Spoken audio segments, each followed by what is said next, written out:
Game time, Team Rotary! Welcome. This is today's song. If you all want to dance, feel free because it's really hard to stand still. Let me turn it down a little bit.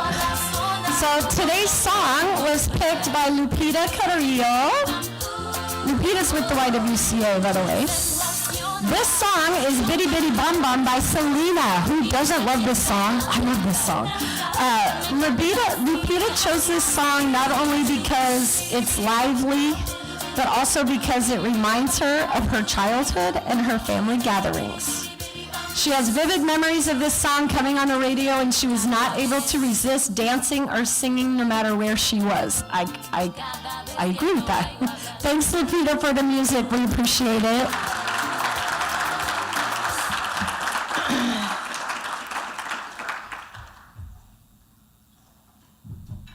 I need space.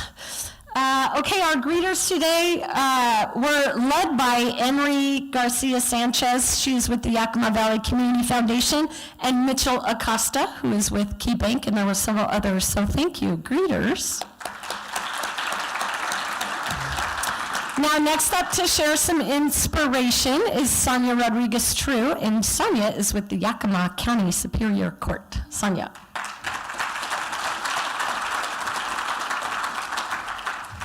Go ahead and sit down, if you would. Okay. All right, so we are celebrating Hispanic Heritage Month for Rotary for the next several meetings. So you'll see many of us in different roles, and we'll be talking about our culture, and we'll be celebrating that and our contributions, all culminating in the main meeting on October 9th when we are hosting Jackie Cruz. So please stay tuned for that. But I'm excited to share with you inspiration on the first meeting that we're celebrating Hispanic Heritage Month. As I'll let you know, many of us have a very strong and deeply rooted faith in our walk with Christ, and that shows up in our culture. Our culture weaves our faith in different celebrations, including baptisms and quinces and all different other things that we celebrate. So I thought I would share one of my favorite Bible verses today, and that comes from Matthew 25. It's just a summary of the Bible verse, but I want to share it with you because I think it speaks to our mission as Rotarians. So it says, "Then the king will say, I was hungry and you fed me. I was thirsty and you gave me a drink. I was homeless and you gave me a room. I was shivering and you gave me clothes. I was sick and you visited me. I was in prison and you came to me. And when you do this for anyone, you do it for the King, for our God." And again, I felt like this verse is particularly meaningful for us as it highlights the love and service that we should have for all of our community members and speaks to service above self. So thank you.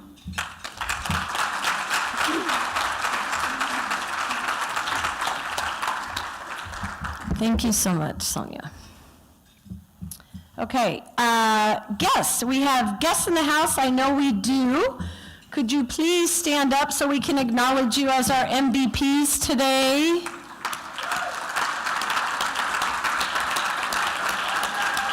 Nice. Wow. Thank you so much for being here. We are Team Rotary, if you haven't noticed. I am Sherry Bissell, and I am very proud and honored to be the 107th president of this mighty fine Rotary Club, the original Rotary Club in Yakima, better known as the OG. We were chartered in 1919. Very proud to be standing here in front of you. I'm also the 5th woman president. I always have to get that in there. So thank you so much, everyone. Thank you for being here.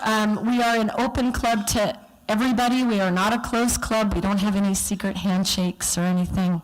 Well, a few of them might, but you don't have to have that to get in. And we have something for everybody in this club, so we definitely invite you to come back and see us again. Okay, so a few announcements. Real quick, we had our Rotary Family Picnic last Thursday at Cowiche Creek Brewing. It was fun. There were some pictures up there earlier. We had a great turnout, great music by Doug Rich and his band, and great food. We also had our very first Rotary Roasters this morning, which is a coffee social hour at 7 a.m., and there was a great turnout. I had a Rotary Trust Board meeting, so I couldn't go, but I saw the picture, and a lot of you all were there, so thank you for that. And special thanks to our special teams, the Social Sports Committee, for organizing those. We also walked in the Sun Fair Parade last Saturday. It was an all-three club participation. All three clubs purchased books, and we gave out 1,200 books for kiddos along the parade route, so thank you for that. Speaking of thank yous, McClure Elementary sent, and yes, I cried again, just in case you're wondering. But McClure Elementary, I went over there and they had this poster and just packets full of thank you cards and pictures.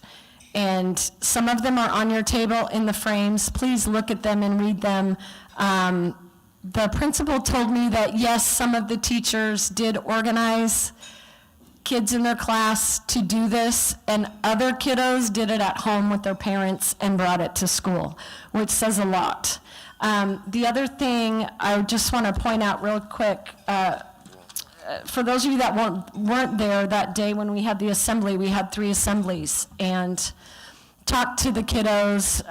Trevor Green talked to them, their principal talked to them, and then when I was on the mic, we were trying to explain to them what Rotary Club is. You know, these are kindergarten through 5th graders. So how do you explain that to them? Well, Trevor Green did an amazing job of telling them it's an adult club. And so when you're an adult, you can do this too. And you know, how else do you? So what I did, and I was thankful that he did that because I didn't know how I was going to do that.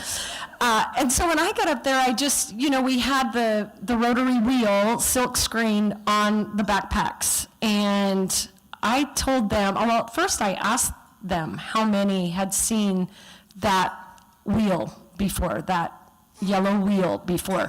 Some of the little kids, not as many hands. The bigger kids, a lot of hands went up, so they knew that. And I explained to them that that's us, that's our club. And I also told them, when you see that wheel, when you see that logo on your backpack or in the community, remember that you are special and you are loved and that we love you and that you can do what we're doing someday and maybe give back to your elementary school like I gave back to mine, because McClure Elementary is my alma mater. And you never know if it goes in, right? You don't know if they're getting it. In these thank yous, so many of them drew the rotary wheel.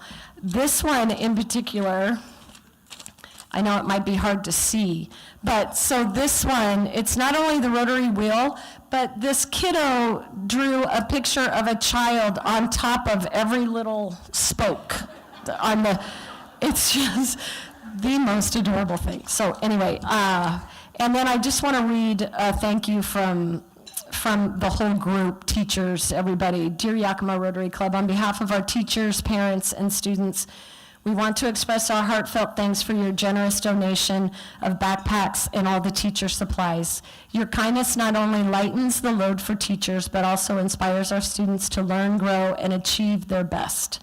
We are truly grateful for your commitment to education and our community. With appreciation, McClure Elementary staff. So thank you all for that, because that's amazing. That's you guys. Okay. I have some sad news to share. our Rotarian, Dave Demaray, passed away suddenly yesterday. I don't have any details to share yet with any of you, but just wanted to let you know, please keep his wife Gina and daughter Macy and family in your thoughts and prayers. Okay. Next up, to introduce a new member, I have Miss Erin Black, who is in our Hall of Fame because she is a past president from 2023-2024, and she's a board director, and she's also with the Memorial Foundation. Erin. Thank you, President Sherry. Hello, Rotarians. It's so great to be back up on this stage. You know how I love a microphone. I am so thrilled and honored to introduce our newest member. Please meet and welcome Caitlin Gottlieb. Come on up here a little bit so they can see your face. So Caitlin and I know each other really well. She was part of Rotary, and I don't know if you remember when they started the mentorship program.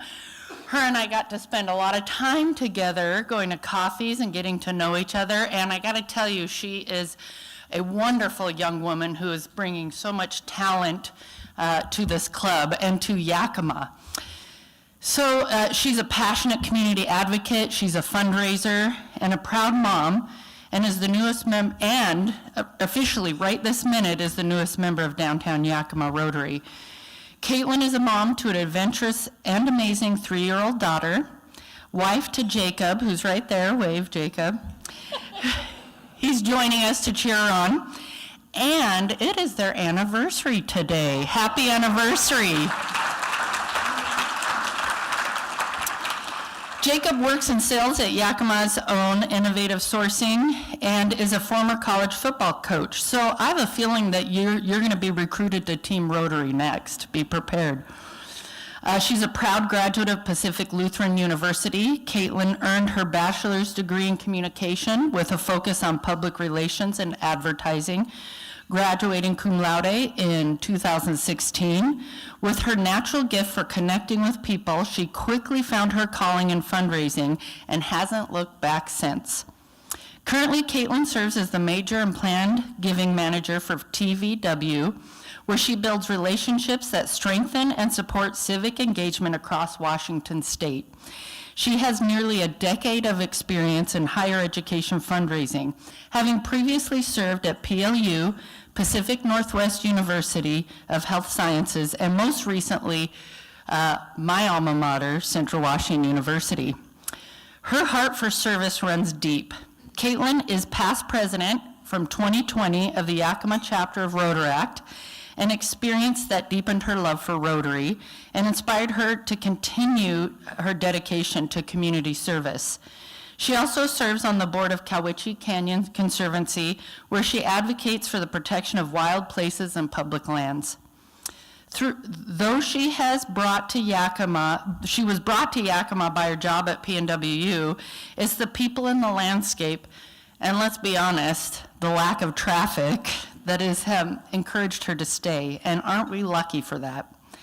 Outside of work and service, Caitlin enjoys live music, spending time in nature with her family, tending to their goats and chickens, let's ask her about that later, and exploring Yakima's thriving beer and food scene. We are thrilled to welcome Caitlin to the club and look forward to the energy, passion, and dedication that she will bring to Rotary. So please help me in welcoming Caitlin Gottlieb.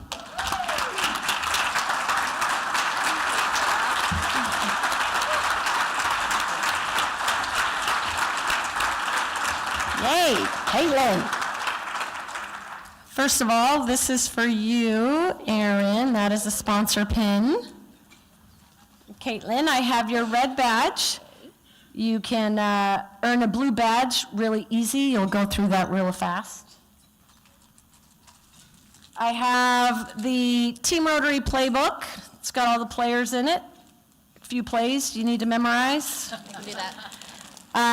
Plaque for your wall and your own little Rotary pin, and the infamous license plate frame. Upgrade that today. Welcome, Caitlin. I'm so excited. Okay. Now for some Operation Harvest news. Mr. Brent Elkins, who is the co-chair of the Music Committee and is with BECU and John L. Scott Real Estate. Brent.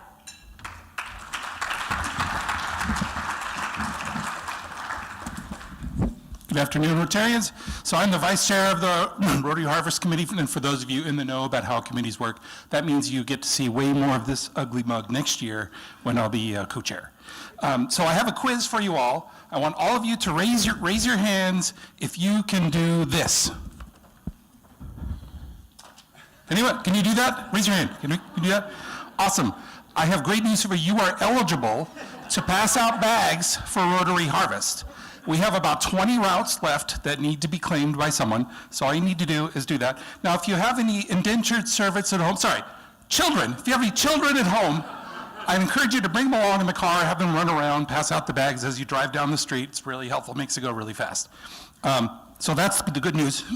Now, if you can't do that, which I clearly struggle with, I hear that President Bissell will be hosting a yoga session after for some flexibility, stretching, kinds of things, so you can check in there with that. Quiz number 2. Sorry, I didn't prep this ahead. Raise your hand if you can do this. Raise your hand, can you do that? Can you do that? You are eligible to pick up bags. We also have about 20 routes available, and you can contact me. I'll be standing near Carolyn's desk, and I'll be happy to sign you up, and I have packets. I can just hand them right to you. You're all ready to go. And if you can't do that, I hear that President-elect John will be hosting some strength training at Anytime Fitness weekdays at about 6 o'clock. So you can contact him, but don't take my word for it. Be sure to confirm that with him. So that's all I have. And just a little added kicker. As those of you following the news probably know, the need is greater than ever at the food banks. With the changes happening with our social assistance programs, the lines are getting longer, they're running out of food, they need all the food they can get. So please help. Thank you very much.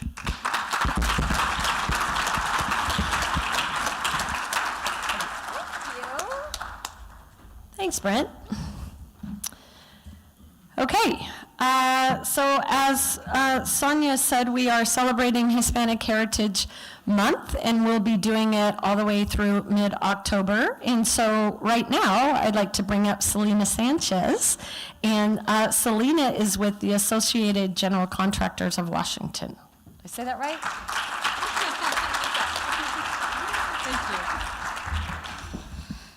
Thank you, President Sherry, and good afternoon, fellow Rotarians and guests. I'm a little bit nervous, so bear with me. I only have a couple minutes. I'll try to share as much as I can in the limited time that I have. It's really an honor to be with you today to celebrate Hispanic Heritage Month. For me, this month is not just about the food or music, although those things are important. It's about honoring the sacrifices and struggles of those who came before us and the strength we continue to carry forward. As I share my own experiences, I want to make clear that I don't share them to be heavy. I share them because they are a part of a bigger picture, how migration and cultural change shape who we are and how we grow through them. These experiences can be challenging, yes, but they also bring resilience, creativity, and new perspectives. My hope is that in sharing, you'll walk with me for a moment in that journey and see the richness it has added to my life. I did not grow up here in Yakima. I was born in the U.S., but my parents migrated back to Mexico when I was very young.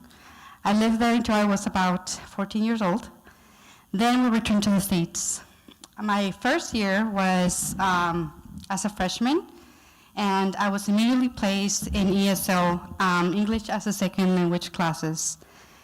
While those classes were meant to help, they also limited how much I could actually practice English. I didn't excel academically that year, and I don't even remember if I had a counselor.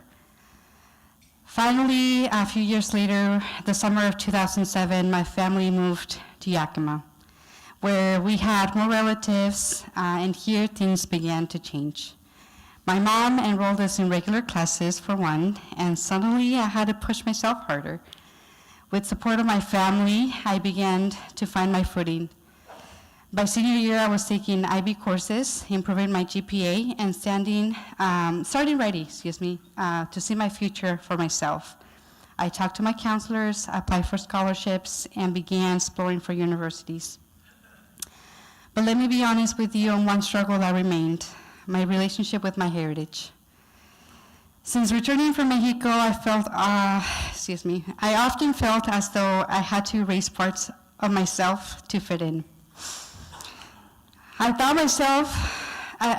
thought maybe I needed to set aside my heritage in order to succeed here. Looking back, I realized how much I wrestled with that internal conflict. And the truth is, that's something that many young Hispanic community people still navigate through today. What I've come to learn, though, is that our culture isn't sometimes to shed. It's sometimes to honor, to carry with pride. And recently, I felt a strong desire to learn more about my ancestors, to understand who they were, how they lived, and what they endured, because I'm certain I carry pieces of them with me. On my mother's side, my grandmother was a midwife in Mexico from the 40s to the 70s. Imagine her, riding a horse, sometimes carrying a gun for protection, traveling in the middle of the night to help women bring life into the world. My grandfather, her husband, was the life of the party. Once after she had just delivered a baby herself, he carried her in his arms for miles into a town celebration because there was no other way to get there. Music, dancing, and joy were central to who they were, and that spirit has stayed in our family. On my father's side, my grandmother lost her own mother at just 11 years old. She married young and eventually had 11 children. My dad, the oldest, was sent away at 7 to live with an uncle. He still doesn't fully understand why his parents made that decision, but it profoundly shaped his life and ours. When I reflect on their lives, I realize that this isn't just about heritage. It is about ancestral inheritance, the struggles, sacrifices, the resilience passed down through generations. And whether we talk about it openly or not, we all carry pieces of that inheritance with us. My own journey from helping raise my siblings while my parents worked multiple shifts, to waitressing in my uncle's restaurant, to working in the orchards and warehouses here in Yakima, to becoming the first in my family to graduate from college, is built on that foundation. Their strength became my strength, even when I didn't fully see it at the time. So today, as we celebrate Hispanic Heritage Month, I want to leave you with this thought.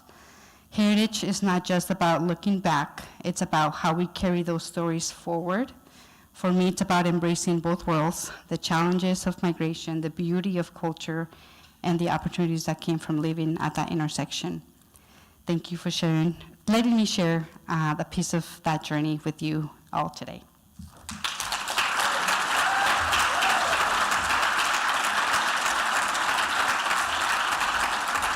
Thank you so much for that, Selena.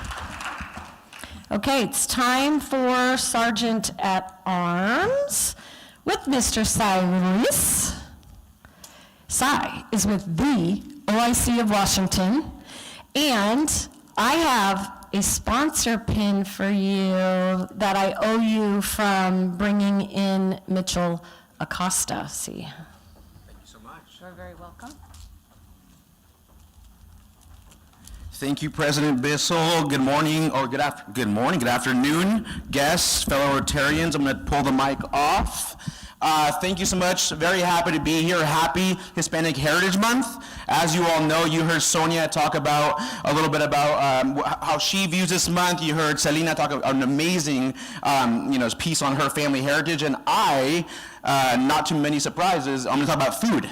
I feel like food is a very good way to learn about someone's culture. It's a very good way to learn about what I like to eat. And if you ever want to take me out to lunch, you know what to take me to.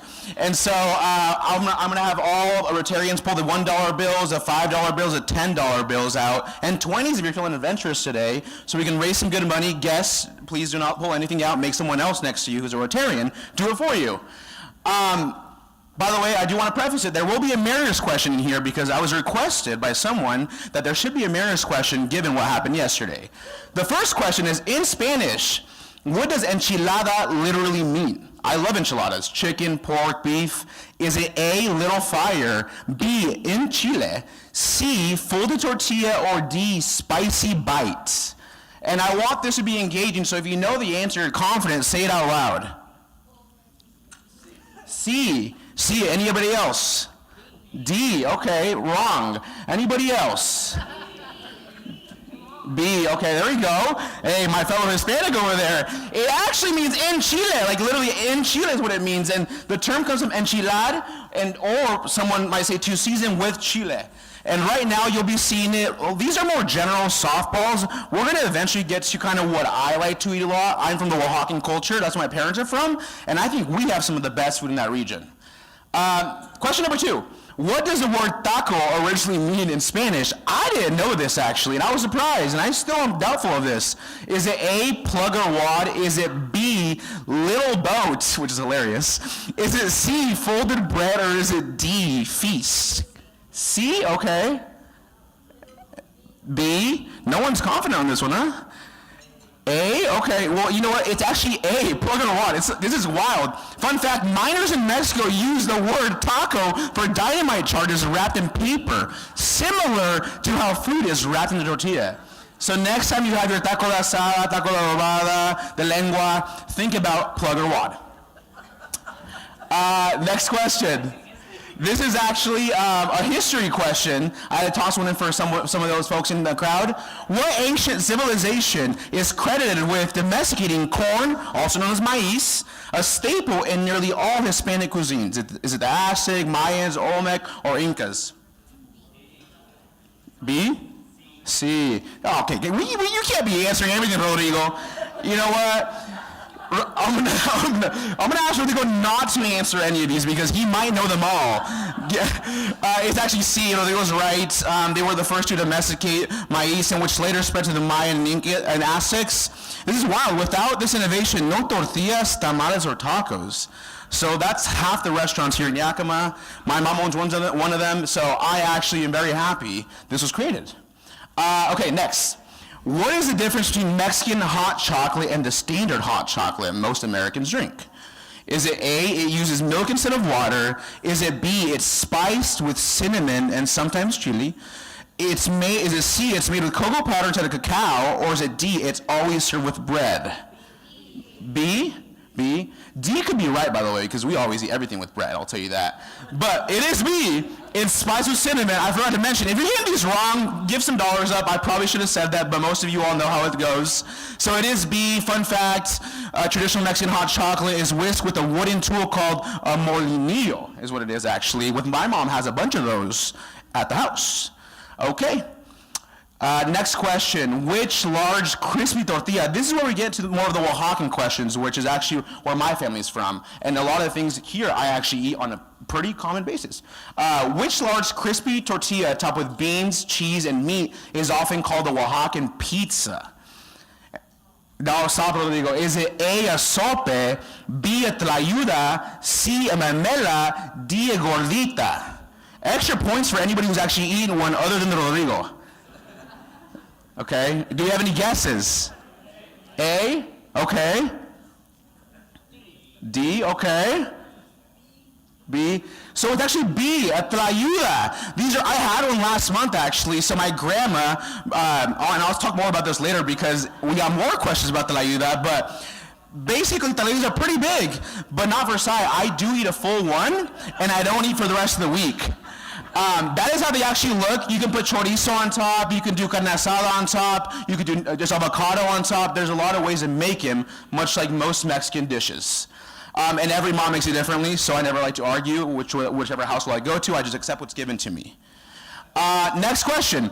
Which unusual protein is a popular Oaxacan snack, especially sold at markets and stadiums?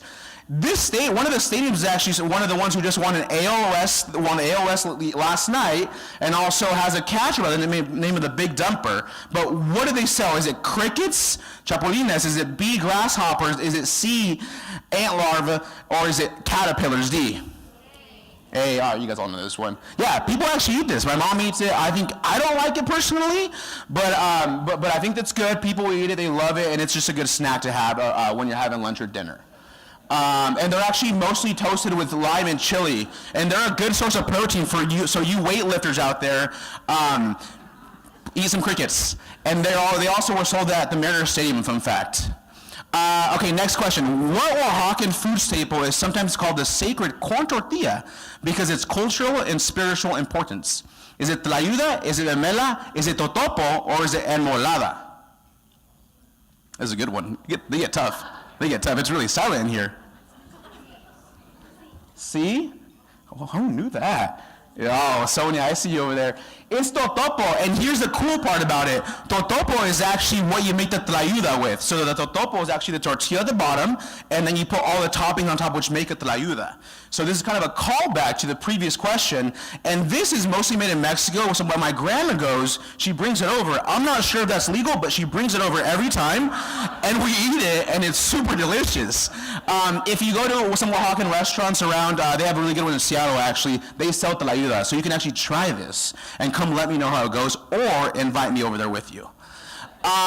Next question, we're almost done, and I hope we're raising money. Which spicy fruit drink is popular at Mexican street stands and made with lime, chili powder, and sometimes salt? Is it A, agua fresca? Is it B, chamoyada? Is it C, raspado? Or is it D, mangoñada? B, okay. Any guesses? C, anybody else?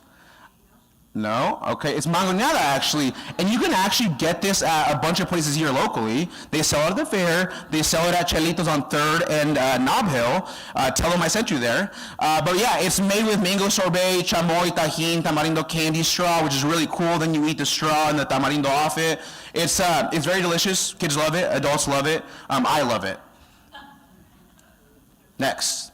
What iconic Mexican candy is made with chili powder, lime, and fruit flavors? Is it pelon, pelo rico? Is it mazapan? Is it duvalin? Or is it chupas chups? A. You know, this is wild because I never imagined me doing a PowerPoint on this type of food. Like, this is surreal, actually. It's actually pelo rico, and it's really cool. That's how they look. They're fun. They're cool. Most Mexican stores sell it. La Petunia sells it. I love them. I still eat them from time to time, and I would recommend you all try it, and also let me know how you like it. Okay, we're almost done. Last 2 questions. If Sai had only one meal left on Earth, what meal would he pick? Is it A, carne asada with rice and beans? Is it B, chicken enchiladas made with Oaxacan mole? Is it C, chicken tamales made with Oaxacan mole? Or is it D, menudo? B, okay, see, some of you guys caught the theme here. It is actually B, chicken enchiladas made with Oaxacan mole. Super delicious. You can make them just with cheese, with chicken, or with asada. And again, I would highly recommend you try it, all these foods. True or false, last Christmas, John Cooper, president-elect, and Randy Mueller, both close neighbors of the Ruiz household, aka me, were surprised with tamales and champorrado. Is that true or false? True. John, what do you think? It's true? It's true. But here's a bonus question. Who returned the Ruiz family's dishware? Is it A, John? Is it B, Randy, which I don't know if he's here? Is it C, both? Is it D, neither? D. Oh, D? D. And we're actually still waiting. There's actually a bonus question that I didn't put on there. Who's not getting tamales this year? John Cooper. Thank you so much. That was fun.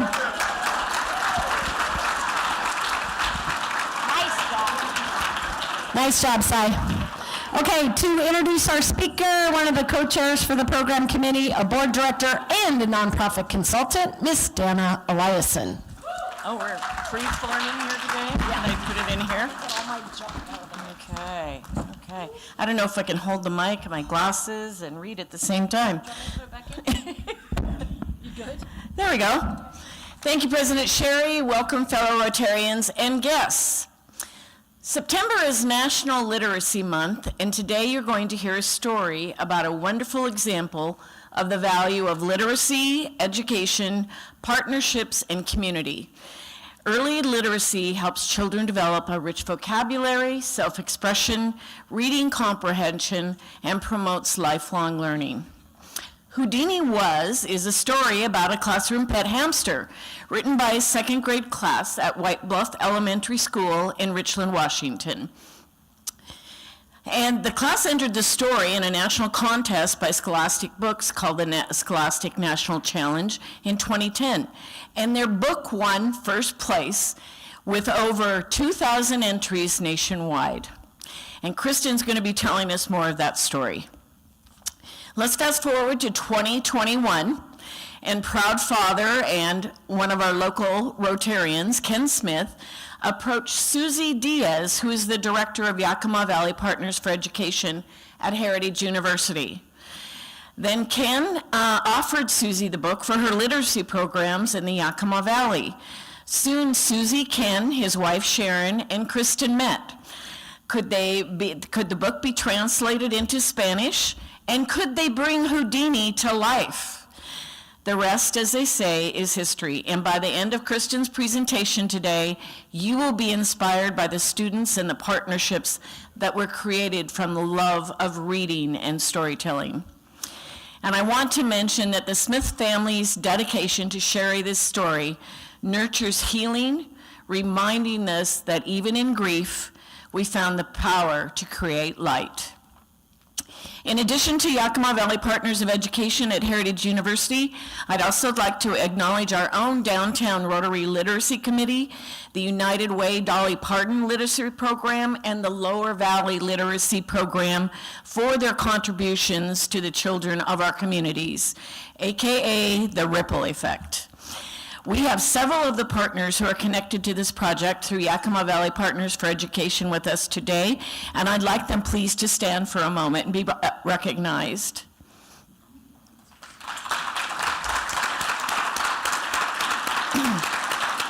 Thank you, thank you. And now please join me in giving a very warm welcome to Christan Connors.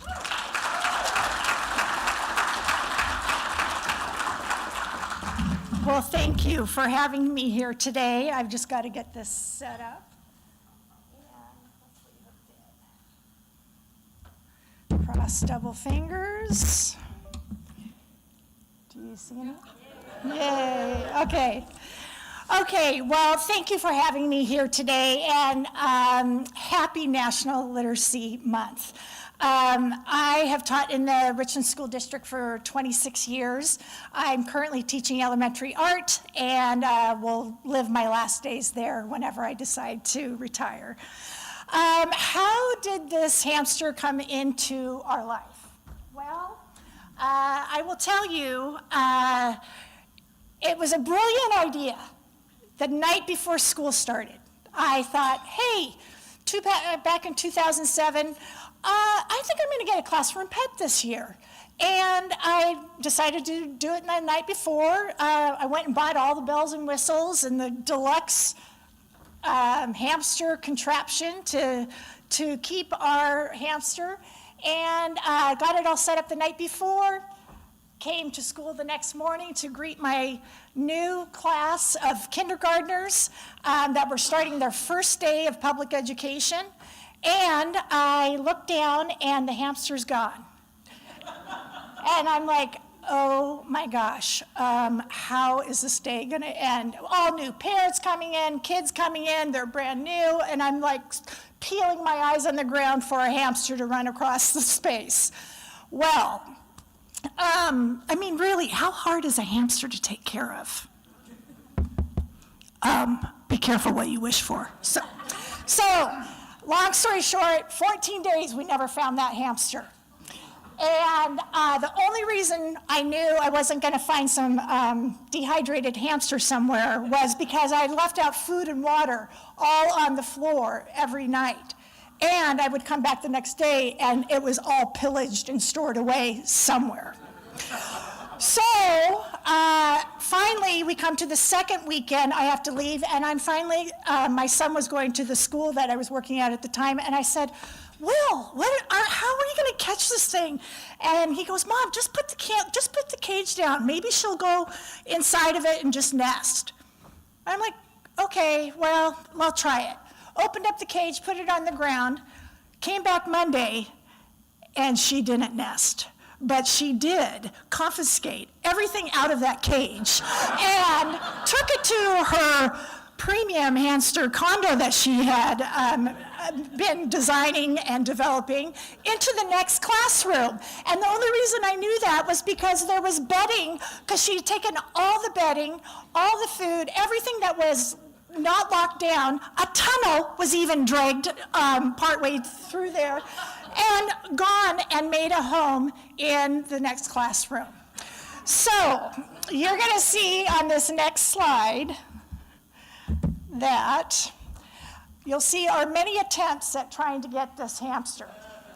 We coated the inside of garbage pails. We put seeds everywhere, but we could not get her. But when we did find her, her kryptonite was carrots. So we literally put a carrot up in the hole, and here's just a little video of me getting her. You'll see that she grabs on, and it only took me 5 hours to finally get her out of that situation. But by midnight, I was able to go home and proceed with the rest of the year. So, fast forward. Kindergarten, at that time I was teaching 2 kindergarten classes, morning and afternoon, and got through the year. They will move on to first grade, get through the year, and I decided that following year that I'm going to move to second grade.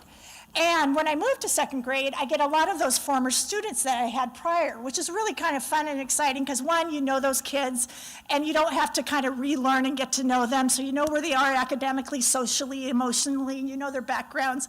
But 2, they got to have Houdini for another year, so they were pretty connected, and they knew the story of all of her escapes. It is a female, but anyways, minor details. So fast forward, so then we have our second grade class, year's going great, and then that winter, Houdini dies. So it was another kind of split-second decision that I had to come to terms with because I came in on a Monday. I looked down and I'm like, wow, she is really out cold. And then I get a little closer and I'm like, oh no, okay, oh no, here we are, we're here. It happened. So I go and talk with a couple teachers beside me, and they're like, Christan, just shove her away, put her in the closet, and just get going with your day. You've got, standards to meet and kids to greet. Let's do this. And I'm like, okay, yeah, that's right. We're going to do this.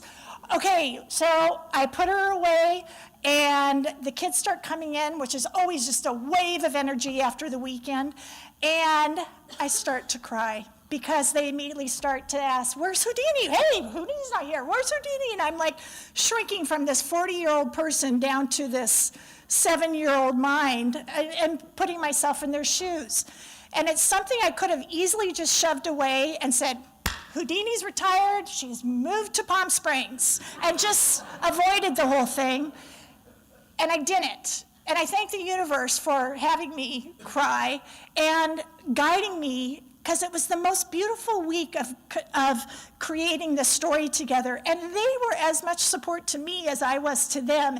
And it was just this beautiful moment of academics coming with real life connections, coming with learning how to deal with grief. Because if I ask any of you, what was your first loss in life? That you had to learn how to grieve. I hope it was just a pet or a classroom pet.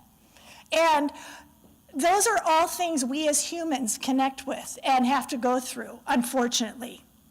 So we did it. I then knew of this scholastic contest. We submit it and we win.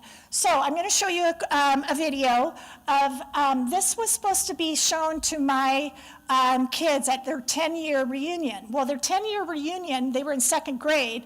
When they graduated from high school, that was 10 years later, so it coincided. The 10-year publication of the book was the same as their high school graduation, which was spring 2020. And I never got to celebrate with them and show the ripples of Houdini. But maybe I wasn't supposed to, because her story is not done yet. So we're going to see this, and it's just a year of what happened in those 10 years, and then we'll move on from there. Whoops. Oh, I knew this was going to happen.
So, unfortunately, they didn't get to go on to Nashville to the national competition for the DECA to be, and who knows where that would have gone. And the other part of that story is, whoops, I gotta get this closed first. is there was, everyone's going to go through highs and lows in life. And hopefully we understand, we celebrate the highs, but even to have faith and hope that the lows will also bring out, hopefully, beauty and, as Dana said, the power of light to a hard situation. Okay, so fast forward to 2021. Doting dad, constantly on me for the last 10 years. Christan, always packing the book around. Christan, you need to get this translated to Spanish. And I'm like, Dad, there's like jillions of books out there in Spanish. Why do they need this book in Spanish? Well, why not? This is a book that needs to be, everyone should have this book in their household.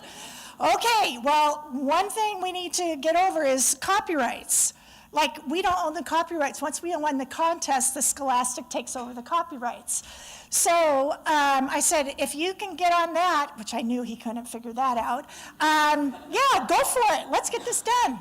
He comes back 3 months later. He hits I think it was Florida to London. Scholastic was just sending him everywhere.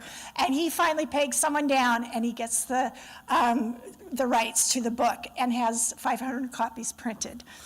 So he was the one that kept this Houdini story going. And then the other beautiful human that's part of this story that made this all come to life, and Houdini come to life, is this Susie Diaz. She is the director of collective impact for YVPE.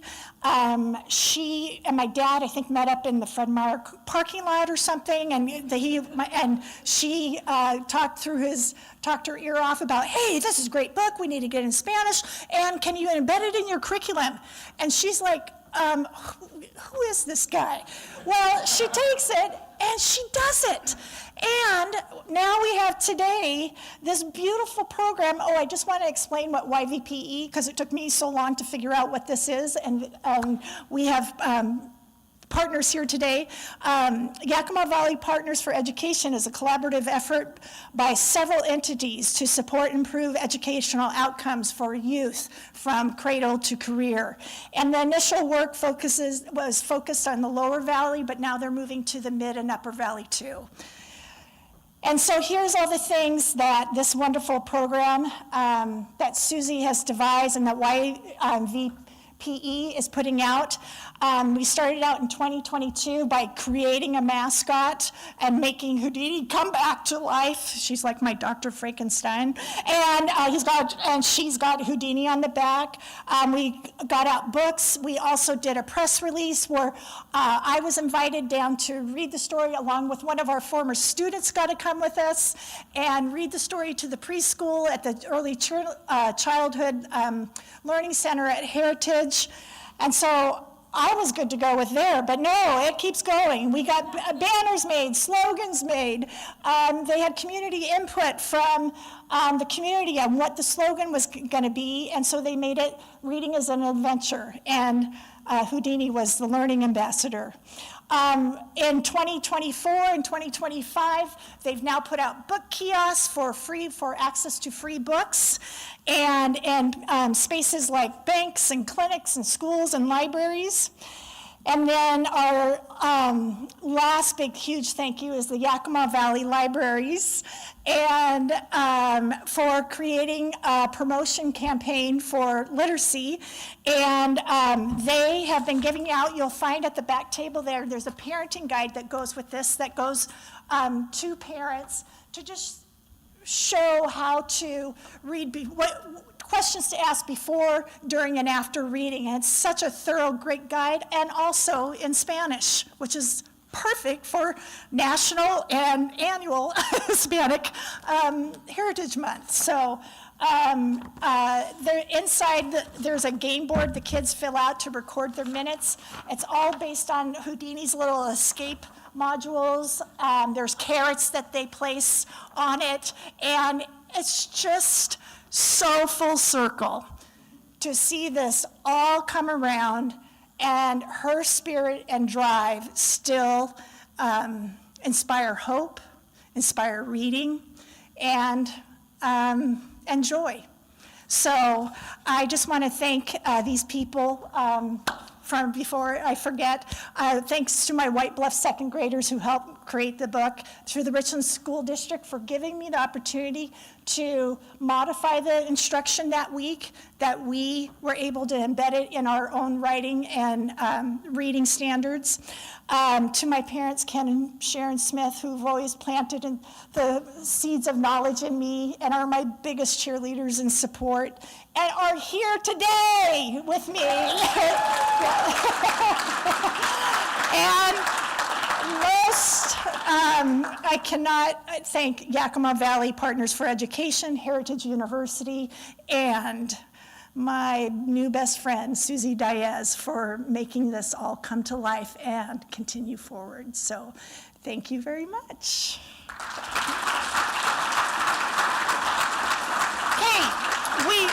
I don't know if we need to do questions. Okay, or we could, I do have a little introduction I want to do. So I hopefully he's here. I don't know. Yeah, okay. And so we're going to introduce our mascot. And there's also a little hide and seek game, because I am an elementary school teacher. I love games. There's carrots on the backs of your chairs, maybe. So if you want a book, just take that little carrot off and you can go back, or go to find Houdini. Houdini's coming out in just a minute. And you'll get a book to take home with you and share. So.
Okay, thank you so much, Christan. I lost my sheet, for being here.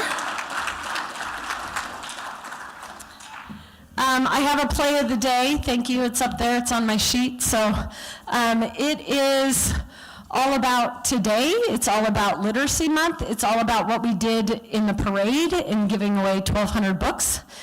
And it is from Stephen King. Books are a uniquely portable magic. Enough said. Not really anything else I have to say about that. Since I don't have my sheet, this might be rough. Next meetings. See, I didn't even get the penalty flag, and it's sitting right there. Hey. I shouldn't have said anything. I just set myself up for that. Okay, so next week's program is Brian Hoddle. Brian is going to talk to us about coaching and assisting disabled athletes and injured vets. Such a cool program that you can bring guests to for sure. After that is our very large program for, sorry, looking back and seeing Houdini is really just kind of throwing me for a loop here. Is our large program, our National Hispanic Heritage Month program with Jackie Cruz. Jackie is a Dominican American actress, singer, former model. It's very exciting. She has a very exciting career going on right now. She's best known for the Netflix series Orange is the New Black. That's kind of where she really got her fame, but she's still doing amazing things. She has an amazing story. She was homeless when she was 16, and she was in a very bad accident, life-threatening accident, and injuries when she was 17. So that will be amazing. After that, we will actually be taking Team Rotary on the road to PNWU. And there, we will be getting a dental school tour from Fody. So that will be fun, and we'll have lunch there as well. So we're just going to go on the road. So we'll be doing that. So I don't get another penalty. There is a committee meeting after Rotary. It's Ways and Means with John Ball and Margaret Filkins right there. Am I good? Okay, see, I did it without my sheet. So, thank you all for being here. Welcome again to Caitlin. Welcome to the team. And that's it. Game over. Thanks.